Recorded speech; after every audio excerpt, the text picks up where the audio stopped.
Be me, 29, just another engineer. My life is basically a series of spreadsheets, error logs, and lukewarm coffee from the office machine. I don't own a yacht, I don't have a six-pack, and my idea of a wild Friday night is staying up past 11 p.m. watching old documentaries. I'm the kind of guy people describe as nice, the human equivalent of beige wallpaper.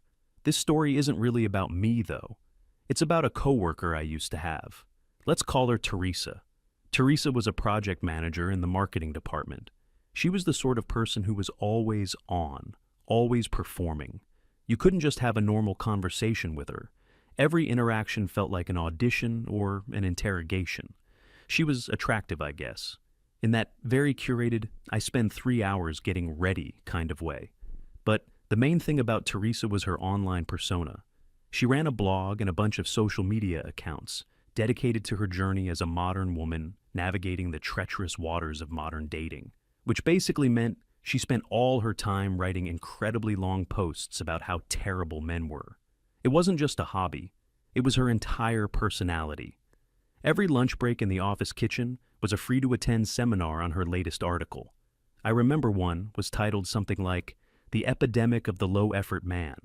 In it, she detailed all the ways average men fail to meet her standards. Things like suggesting a coffee date instead of a 3-course meal at a Michelin star restaurant, or having a hobby like video games or working on cars, which she called indicators of unresolved adolescent tendencies. Another classic was her piece on weaponized incompetence in relationships, where she claimed that any man who couldn't read her mind was just engaging in psychological warfare. Her favorite topic was income. She had this whole elaborate theory that a man's worth was directly proportional to his annual salary, and anything below a certain very high number was basically an insult.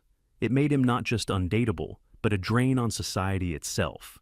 She'd say things out loud at work, loud enough for all the guys in the engineering department to hear. Stuff about how she was tired of carrying the burden of emotional labor for men who couldn't even plan a proper date. How she needed a partner who was an asset, not a project. Most of us just learned to put on headphones and tune it out. It was just background noise, like the hum of the servers. The strange part is, for a while, I kind of felt bad for her.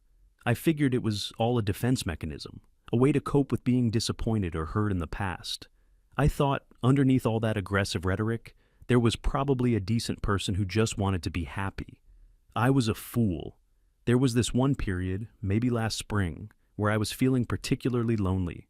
Work was a grind, my friends were all busy with their own lives, and my weekends were becoming a blur of chores and mindless internet browsing. I saw Teresa in the hallway one day, laughing about something with our other coworker, Edna.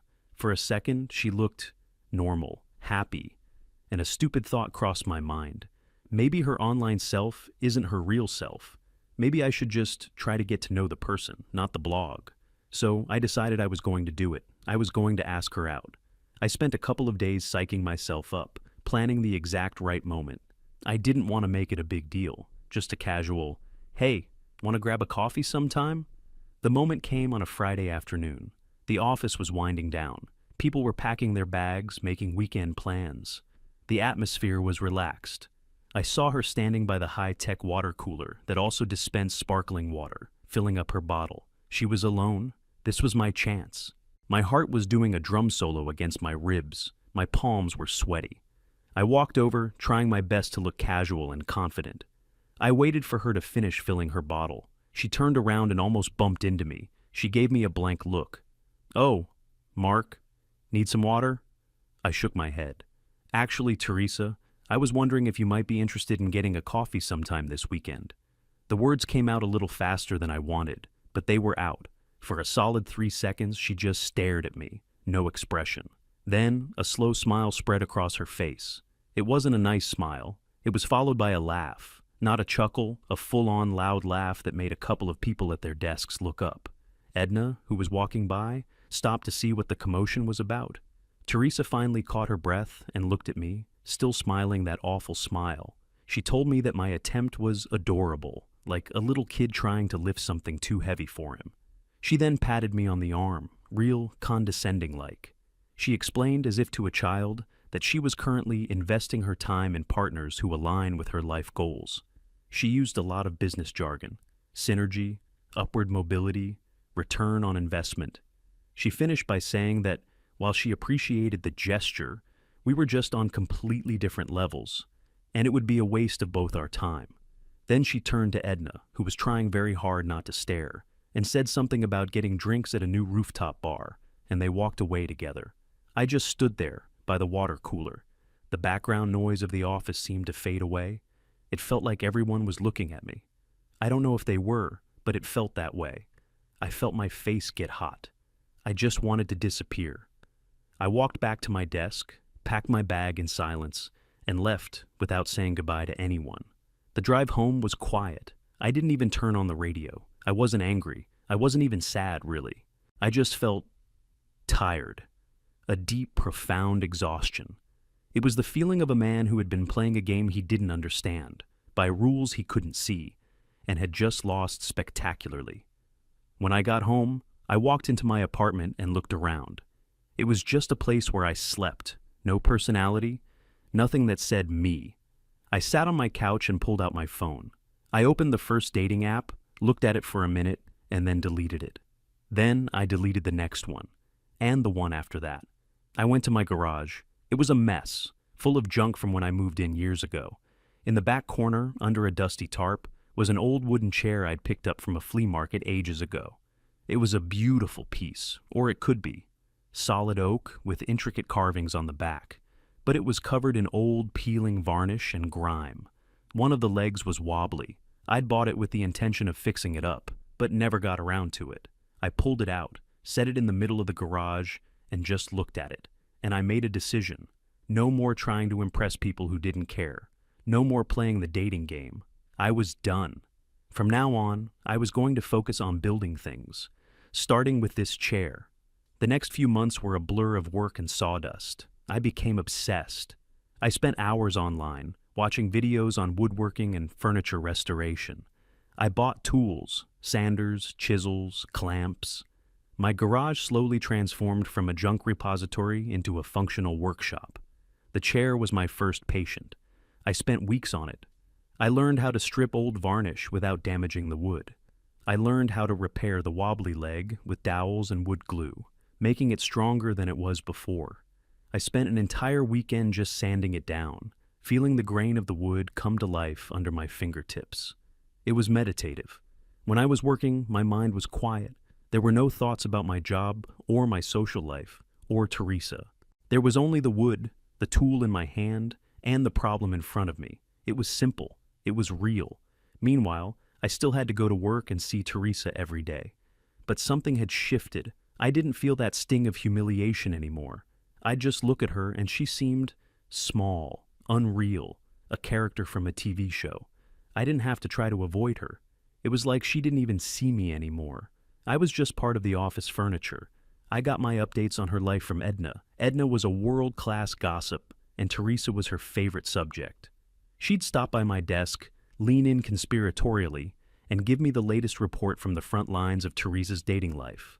Apparently, Teresa was on a mission, a quest to find her high-value man. She was going on multiple dates a week, all with men she'd meticulously vetted online. Lawyers, finance guys, tech startup bros. Anyone with a fancy job title and a six-figure income. And according to Edna, it was a complete disaster.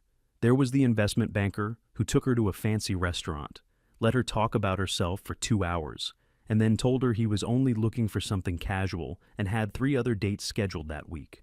Teresa was apparently furious. She wrote a 2,000-word blog post about how men with money were emotionally unavailable predators. Then there was the surgeon. He seemed perfect on paper. He took her to the opera. He bought her expensive gifts.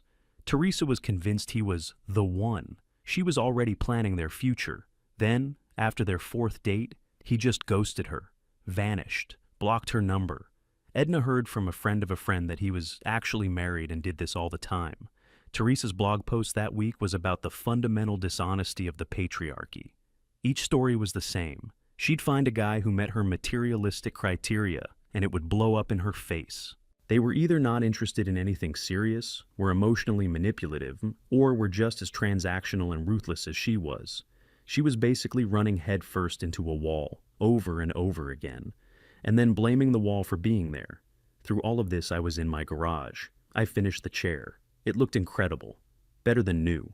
I put it in my living room, and it changed the whole space. It was a testament to my patience and hard work. I felt a surge of pride I hadn't felt in years. So I kept going. I found an old, battered coffee table at a yard sale and restored it. Then a set of bookshelves. Then a beautiful writing desk.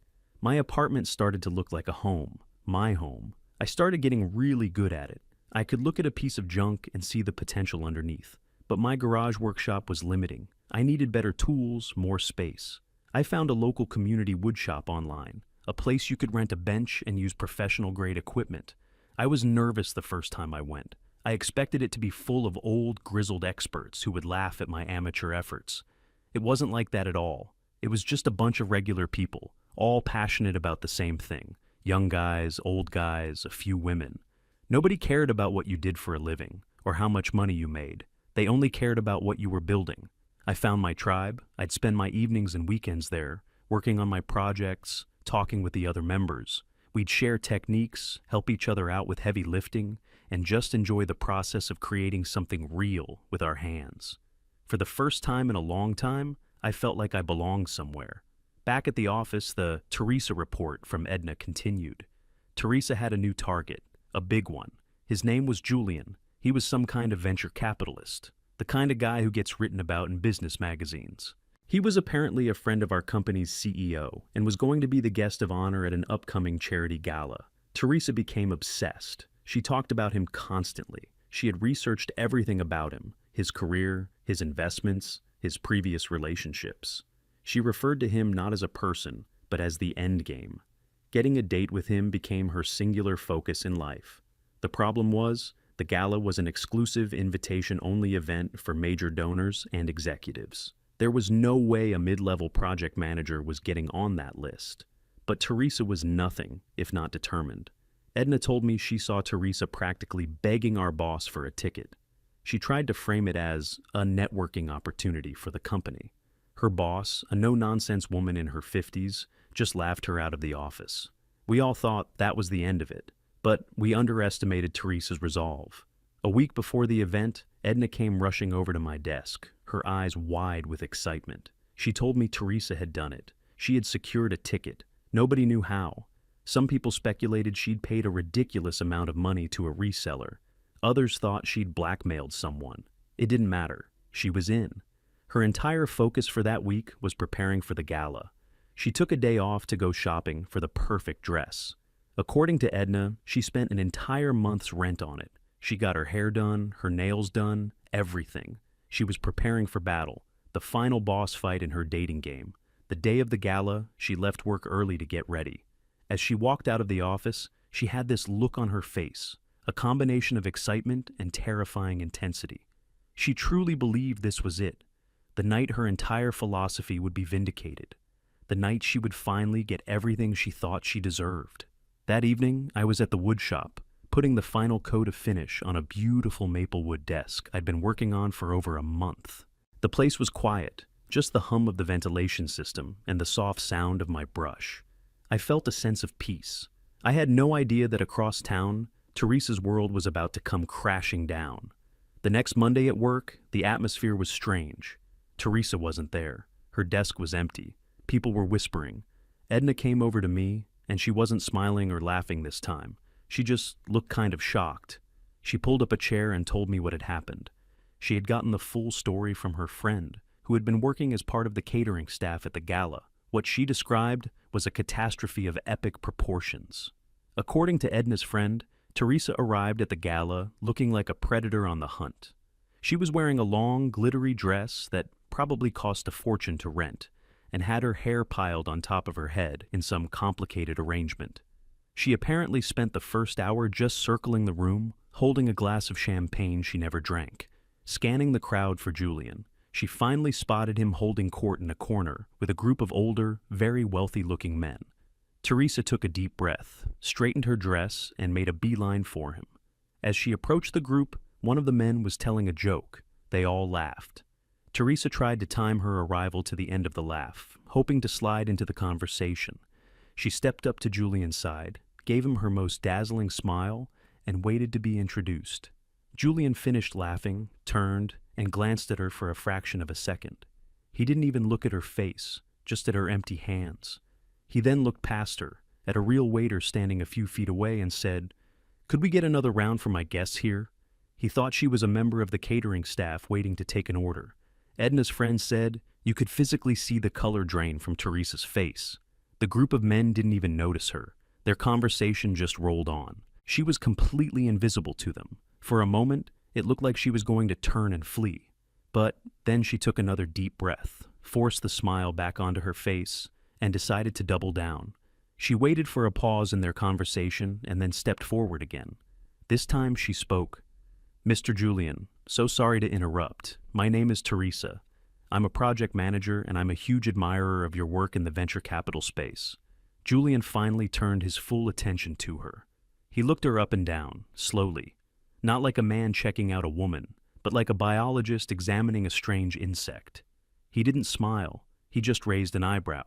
Teresa, mistaking this for interest, plowed ahead. She started talking about brand synergy and market disruption, using all the buzzwords from her marketing job. She was trying to present herself as his peer, someone who understood his world. The other men in the group had fallen silent and were just watching this train wreck happen.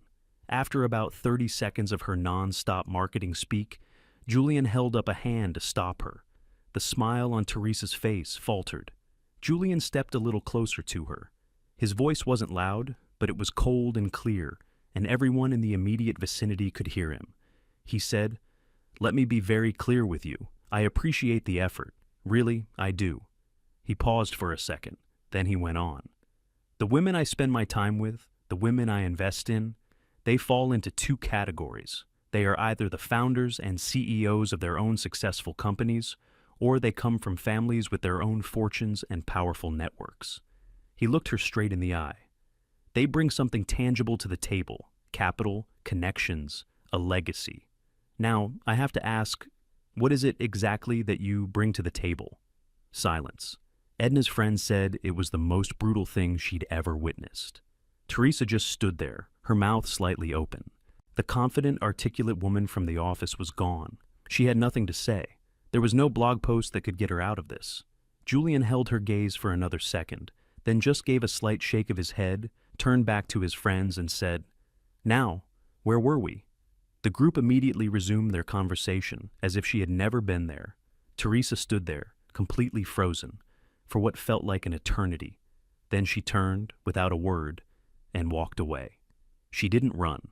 She walked with a strange, stiff posture, right across the ballroom, through the main doors, and out into the night. That was the last anyone saw of her that evening. Hearing the story, I didn't feel happy.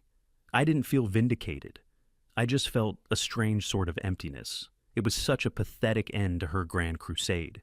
That same week, I was at the woodshop, putting the finishing touches on a really intricate chest of drawers I was building from scratch. I was sanding the final drawer, feeling the smooth perfection of the wood, totally lost in the process. I felt a presence beside me and looked up. It was a woman I'd seen around the shop a few times. She was usually working on smaller, more delicate projects, like jewelry boxes. She was dressed in practical clothes, a little bit of sawdust in her hair, and she had a friendly, genuine smile. She pointed at the chest of drawers. "That's beautiful! Did you design it yourself?" I was a little taken aback. I just nodded and said thanks. She stepped closer to inspect the joinery, running her fingers lightly over a dovetailed joint. "Wow," she said, looking genuinely impressed. "This is incredible work. You have amazing hands." It was probably the most sincere compliment I had ever received. It wasn't about my job, my car, or my clothes. It was about something I had created, something that came from me. We started talking about wood, about tools, about the satisfaction of making something real. Her name wasn't important. What was important was that the conversation was easy, effortless. There were no mind games, no tests, no hidden meanings. After talking for about an hour, as she was packing up to leave, I took a chance. I asked her if she'd like to get a coffee sometime. She smiled, a real warm smile, and said she'd love that. We went out for coffee that weekend, and it was just nice. We talked for 3 hours and it felt like 30 minutes. And so, my life started to change. I had my work, which was fine. I had my workshop, which was my passion. And now I had someone to share things with. Someone who liked me for who I was, not for who she thought I should be. A month or two passed. Teresa eventually came back to work. But she was a different person. The loud, performative personality was gone. She wore simple clothes, no heavy makeup. Her hair was just tied back in a ponytail. She didn't speak during meetings unless she was asked a direct question. She ate lunch at her desk, alone. She had deleted her blog and all her social media accounts. They just vanished from the internet. It was like the old Teresa had died at that gala, and this quiet, sad ghost had taken her place. People in the office didn't know how to act around her. They mostly just ignored her. She had become the very thing she used to despise, an invisible, average person. Sometimes I'd pass her in the hallway, and she'd look at me with this strange, unreadable expression. I didn't feel anything. No pity, no anger, nothing. She was just a coworker, a ghost. My own life, in the meantime, was better than it had ever been. My girlfriend and I were getting serious. We'd spend weekends going on hikes or working on our respective projects side by side in the garage. I had never felt so comfortable with another person. I was happy, genuinely happy. About 6 months after the gala incident, I was leaving work on a Friday evening. I was walking through the near-empty parking lot, talking on the phone with my girlfriend, making plans for dinner. I was laughing about something she said as I unlocked my car. I heard a quiet voice behind me. "Mark?" I turned around. It was Teresa. She was holding a paper cup of what was probably terrible coffee from the office vending machine. She looked nervous. She wouldn't quite meet my eyes. "Hey," I said, ending my phone call. "What's up?" She took a shaky breath. I wanted to say I'm sorry." Her voice was barely a whisper. For that day, by the water cooler, and for everything, the way I acted. I was a horrible person. I looked at her, the ghost from the office, and I realized I had barely thought about that day in months. It felt like it had happened to someone else, in another lifetime. I gave her a small, polite smile, the kind you give a stranger. "It's okay, Teresa. Don't worry about it. It's all in the past." I meant it. It was completely irrelevant to me now. A flicker of hope appeared in her eyes. "I was just wondering," she started, holding out the coffee cup like an offering. Maybe you'd want to get a real coffee sometime, and we could just talk." The irony was so thick you could cut it with a knife. I didn't laugh. I didn't get angry. I just felt a wave of detachment. I shook my head gently. "I appreciate the offer, Teresa, but I can't. My girlfriend is waiting for me." I didn't say it to be cruel. It was just the truth. "Oh," she said. Her face fell. The small flicker of hope was extinguished. "Oh, okay, of course." I gave her a final nod. "Have a good weekend." I got in my car, started the engine, and pulled out of the parking spot. In my rearview mirror, I could see her still standing there, alone in the middle of the vast, empty lot, holding that stupid cup of coffee. As I drove away, I didn't feel a sense of victory or triumph. I just felt free. I thought about how, not so long ago, her opinion of me felt like a judgment on my entire existence. Her rejection had felt like a confirmation of all my worst fears about myself. But it wasn't about me at all. It was never about me. It was about her and her broken ideas about the world. Some people build their lives on a foundation of anger and entitlement, and then act surprised when it all comes crashing down. I turned up the music on my car stereo and drove on, heading towards a real home, a real life, and a real person who was waiting for me. I never looked back.